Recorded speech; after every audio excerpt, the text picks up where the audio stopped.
Vous êtes venu pour qu'on parle du Christ? Oui, en effet.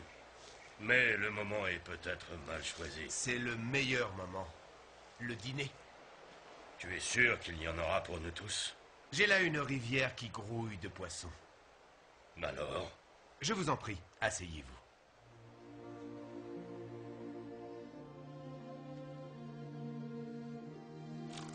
Nous devons nous préparer à entendre l'enseignement que nous dispensera le Christ.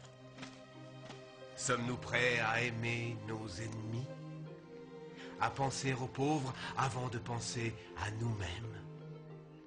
Mais il sera bien plus qu'un grand enseignant. Il sera notre sauveur. Pensez-y, depuis longtemps, nos aînés nous ont parlé de la venue du Messie. Et maintenant, il est là. Le Christ est arrivé.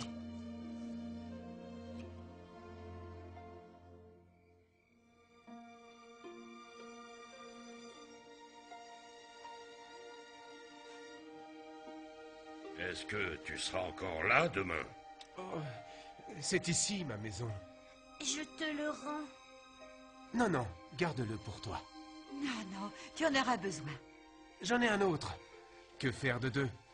Il va faire froid cette nuit. Je n'ai jamais rencontré un homme tel que toi. Bien, nous en reparlerons demain.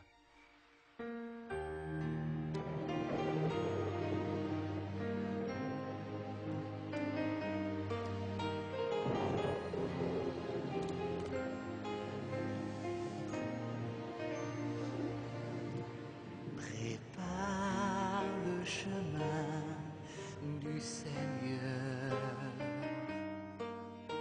Éclaire les frontières de son royaume. Qu'un chant de prière illumine ton cœur. Quand demain sur terre viendra le Seigneur, prépare son chemin triomphal. Ta foi le guidera comme une étoile.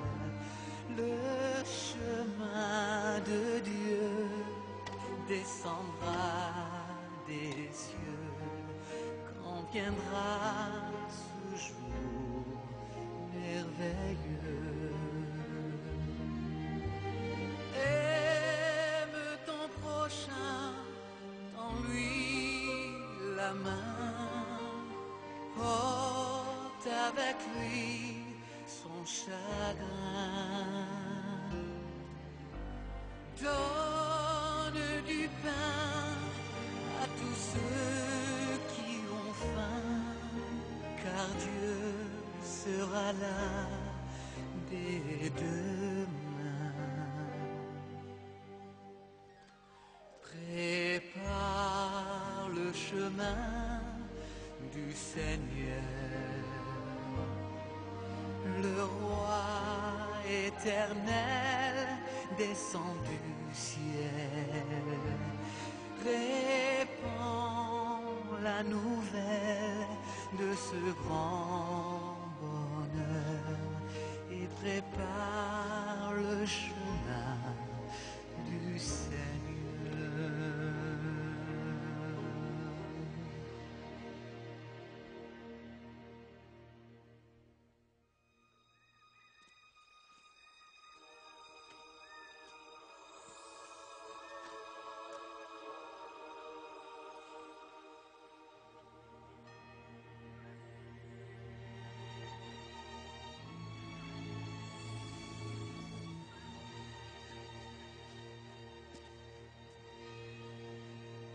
Il y a bien un si lustre, le peuple commençait à dire que le Messie était né à Bethléem. Ton père, le grand Hérode, envoya des soldats à Bethléem pour supprimer tous les enfants mâles qui venaient de naître. Non, où veux-tu en venir, Caiaphas?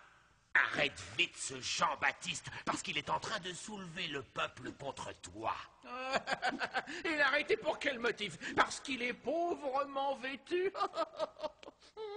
Pour avoir blasphémé. Laisse-le donc prêcher. Pourquoi me tourmenter bêtement avec ce déséquilibré qui braille? Repentez-vous au beau milieu du désert. Jean, ne me fais pas peur.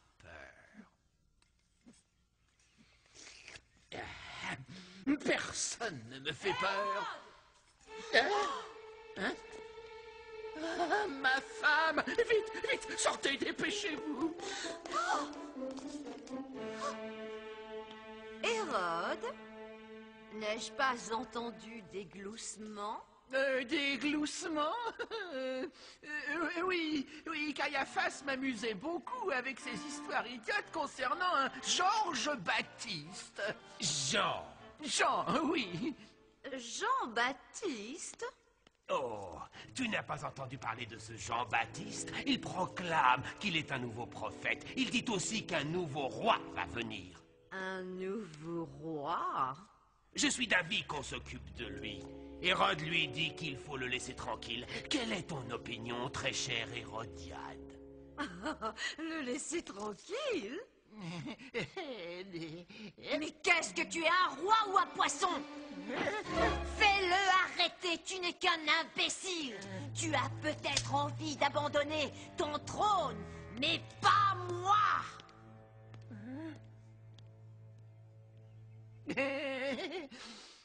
Eh bien, ne reste pas là à exulter, Caiaphas. Expose ton plan. Je vais envoyer des prêtres vers lui, des espions. Ils le feront parler et ils le piégeront en lui faisant dire des inepties. Ensuite, tu le feras arrêter. T'as entendu? Va-t'en. Ah, il faut que je lui enlève cet éventail, ça me donne mal à la tête. Voilà, c'est un travail qui ne va pas durer longtemps. C'est bien ce que j'espère. C'est ridicule d'envoyer des hommes de notre compétence pour circonvenir un jeune garçon ignorant abandonné dans ce désert. Dis-moi, que penses-tu de mon allure? Un homme humble à la recherche d'une certaine vérité. Il a dit qu'un plus digne que lui allait J'en venir. suis convaincu, je vous le dis. S'il était le Messie, il ne pourrait le dire. C'est vrai, il a dit ça. Une rumeur s'est répandue disant que je serais le Christ. S'il vous plaît, croyez-moi, je ne le suis pas. J'attends depuis toujours le bonheur de voir son visage et de savoir qu'Israël est sauvé.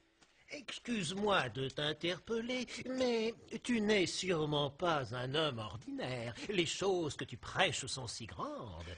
Tu ne serais pas Elias?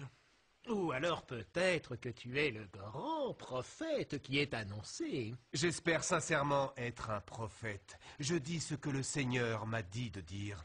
Dis-moi, est-ce qu'un prophète est plus important qu'un roi?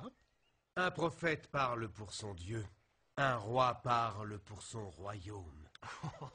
Eh bien, on peut dire que c'est confus. Qui devons-nous écouter? Toi ou Hérode? Je lis dans votre cœur. Vous êtes des hypocrites et des menteurs, tous les deux. Vous êtes venus me faire dire ce que je pense du roi. Eh bien, je vais vous le dire. Il vit et gouverne comme un